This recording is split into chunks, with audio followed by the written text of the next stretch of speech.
जो हम मास्क लगाते हैं बच्चों के, वो सही है या नहीं है? 2 साल से छोटे बच्चे को मास्क नहीं लगाना चाहिए। जिसको कि बीमारी होने का खतरा नहीं है, चाहे उसमें कोरोना के कीटाणु चले भी जाएं, तो मास्क लगाने की उसको ज़रूरत नहीं है। कोरोना का डर इतना ज़्यादा हो गया कि हम बच्चों को यहाँ तक कि न्यूबॉर्न चाइल्ड को, कि बच्चा पैदा हो गया तो बस इसको सैनिटाइज शुरू कर दो।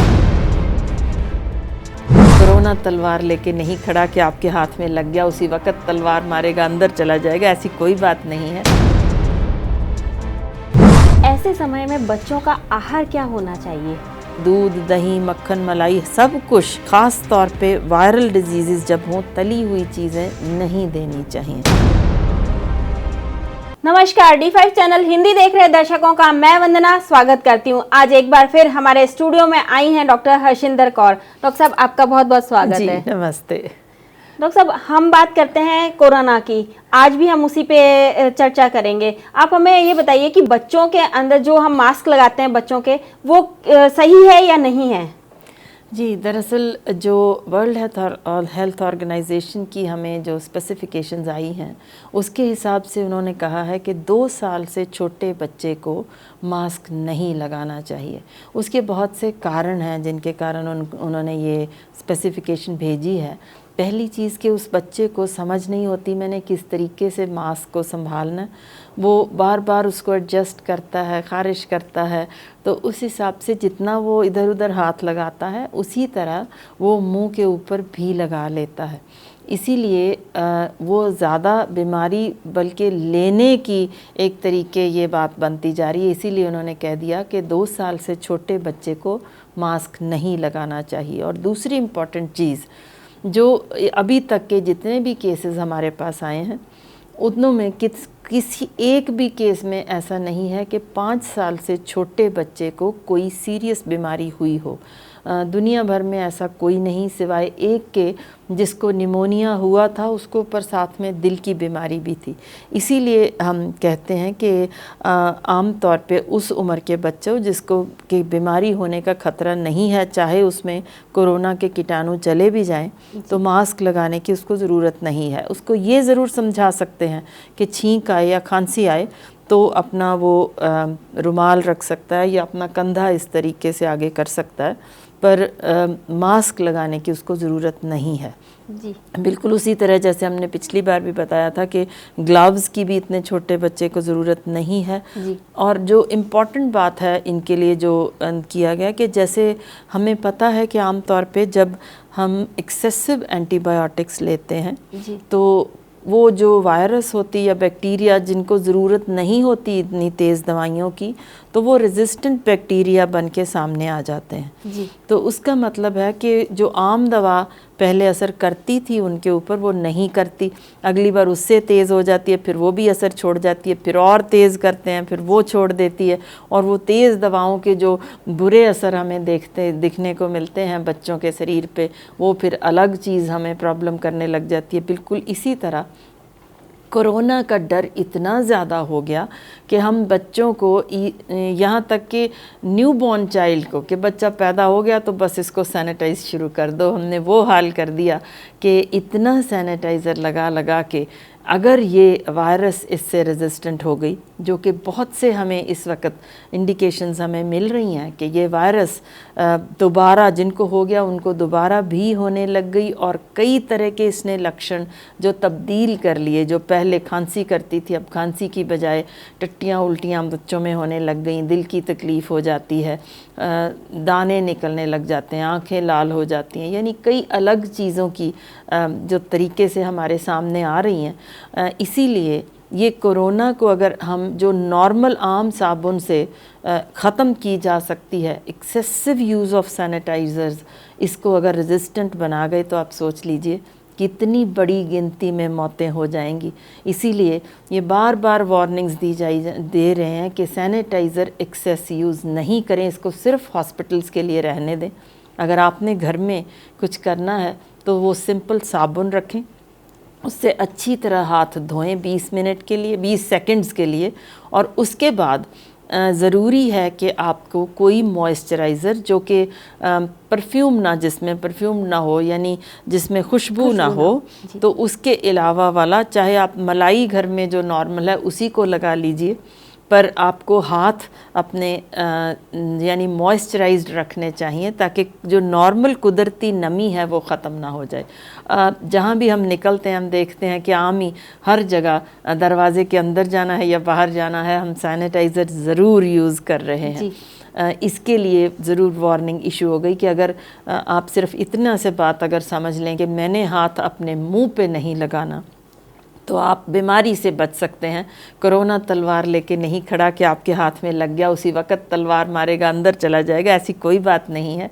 वो है तो वहाँ आराम से पड़ा रहेगा जब तक कि आप उसको खुद मुंह की तरफ नहीं ले जाते।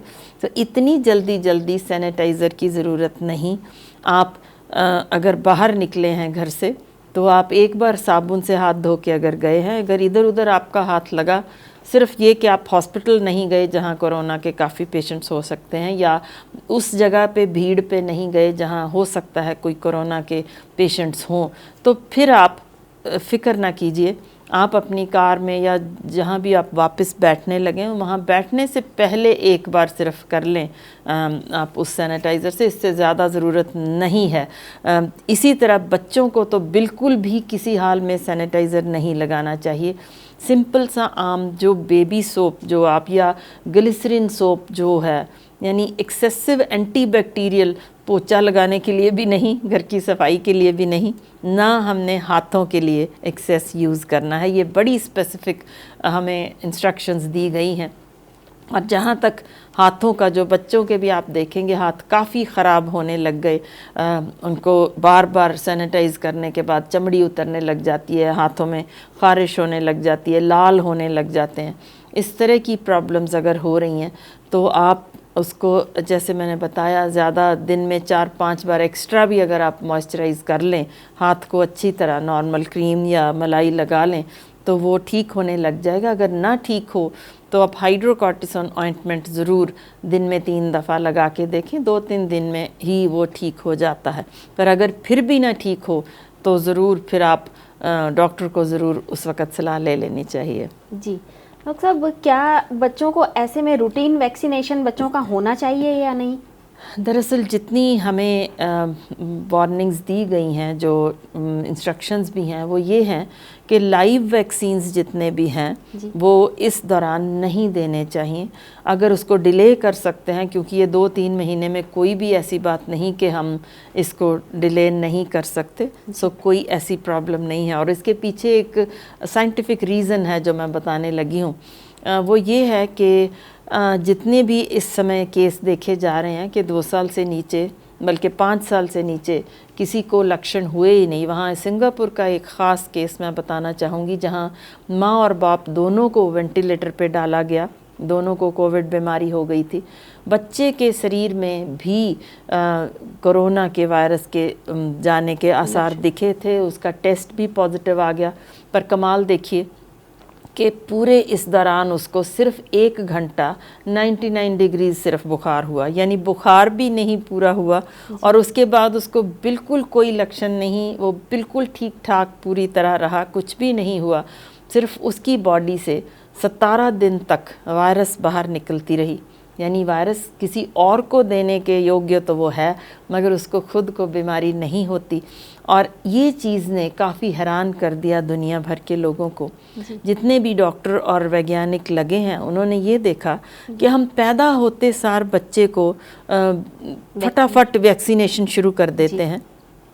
क्या हम कुदरत के ख़िलाफ़ तो नहीं जा रहे कि कुदरत ने बच्चे को इतना स्ट्रांग बना के भेजा है, उसकी खुद की इतनी तगड़ी इम्यूनिटी है जो माँ के पेट से आई, जिसने उसको ये बीमारी होने ही नहीं दी। कितना तगड़ा उसका इम्यून सिस्टम है। और हम क्या कर रहे हैं, आज भी जो टीके बना रहे हैं इम्यून सिस्टम तगड़ा करने के लिए बना रहे हैं, यानी और कोई दवा तो है ही नहीं। और अगर उसको कुदरत ने इतनी तगड़ी इम्यूनिटी बना के दी है तो क्या हम एक्सेसिव टीके तो नहीं लगा रहे? कि पहले उसको 6 महीने शायद वो उतनी ज़रूरत ही नहीं, उसको माँ की तरफ से प्रोटेक्शन है, अब इस तरफ भी ध्यान जाने लग गया है। ऑल्दो वैक्सीनेशन की जो ये बनाती हैं कंपनियां टीके, उनको ज़रूर लगता है कि कुछ हमारे ख़िलाफ़ ना हो जाए, तो वो काफ़ी चिल्ला रही हैं कि नहीं नहीं लगाइए। पर जितने भी सोच सकने वाले हैं वो सभी वैज्ञानिक यही सोच रहे हैं कि टीके ज़रा लेट भी हो जाएं तो वो बेहतर होगा, क्योंकि बच्चों की खुद की जो नेचुरल इम्यूनिटी है कहीं हम वो ना ख़त्म कर दें। जी, ऐसे समय में बच्चों का आहार क्या होना चाहिए? जी, दरअसल इस समय क्योंकि मैंने बता दिया कि बच्चों को बीमारी होने का आसार बहुत कम होते हैं, सो ज़्यादा डाइट के ऊपर हम बड़ों की डाइट के ऊपर ज़्यादा जोर डाल रहे हैं, और वो भी ऐसी कि जिससे इम्यूनिटी बढ़ती रहे। जी, आप हैरान हो गए, अगर छोटे बच्चे की हम बात करें तो धन्य हो जाते हैं जब हमें पता चलता है कि कुदरत की कारीगरी कितनी कमाल की है।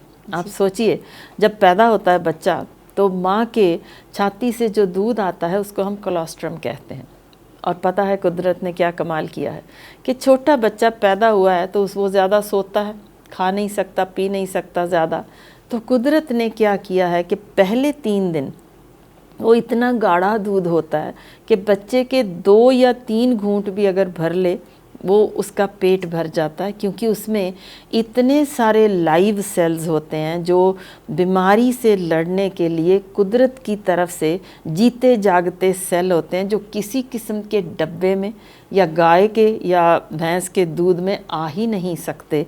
सिर्फ़ और सिर्फ माँ के दूध से वो जीते जागते सेल वो जाते हैं जो किसी और जगह से मिल नहीं सकते, तगड़ी इम्यूनिटी देते हैं कि पहले 3 दिन वो चाहे 2 घूंट भी पी ले तो क्यों उसको अमृत हम कहते हैं, इसीलिए कि वो उतने से ही उसको विटामिन ए, डी, ई, के और ढेर सारे मिनरल्स और ये सारी इम्यूनिटी 3 दिन के लिए वो 2 घूंट में ही चली जाती है। जी, और इसी तरह आप आगे देखिए कि कुदरत ने फिर कमाल किया कि वो उधर 3 दिन से लेके 15 दिन तक के लिए आगे फिर उसको जो बीच का दूध जाता है वो ट्रांजिशनल मिल्क होता है।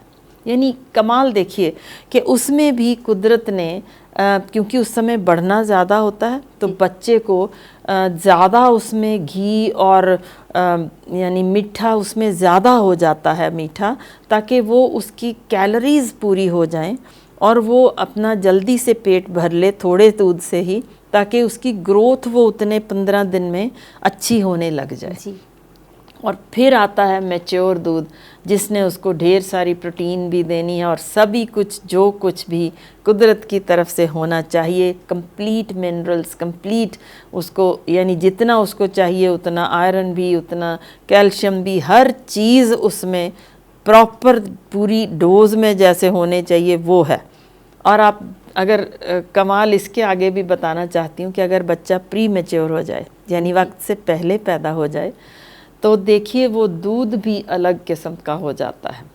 एक ही माँ, वही उसका शरीर है, पर कुदरत की तरफ से जो हार्मोन ने निकलना है उसने कमाल करना है कि इस बच्चे को जो वक्त से पहले पैदा हो गया इसने जल्दी से वेट गेन करना है और इसको प्यास लगी हो सकती है, तो पहला दूध जो शुरू में आना है वो पतला भी होगा और बाद का दूध यानी उसी समय पीते पीते ही जो इनिशियल मिल्क है और जो बाद का वो गाढ़ा हो जाता है, जिसमें ढेर सारे उसको एक्स्ट्रा कैलोरीज़ के लिए उसमें यानी घी काफ़ी मात्रा में होगा, चीनी काफ़ी मात्रा में कुदरती तौर से जो होती है।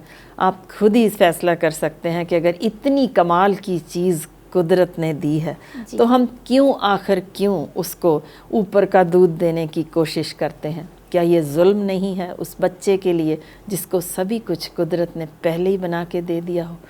और बाद की खुराक सिर्फ़ और सिर्फ हम अगर नेचुरल चीज़ों पे करें, जिसमें सब्ज़ियाँ उनका सूप बना के उसको दे सकते हैं, दालें दे सकते हैं, इसी तरह अगर हम उसको ज़्यादा हर एक यानी दूध, दही, मक्खन, मलाई सब कुछ, पर किसी भी चीज़ में, ख़ास तौर पे वायरल डिजीज़ जब हों, तली हुई चीज़ें नहीं देनी चाहिए। जी। और उनमें भी ख़ास तौर पे जो बर्गर्स, पैटीज़, ये चीज़ें अवॉइड करनी चाहिए, क्योंकि ये बीमारी को बुलाती हैं।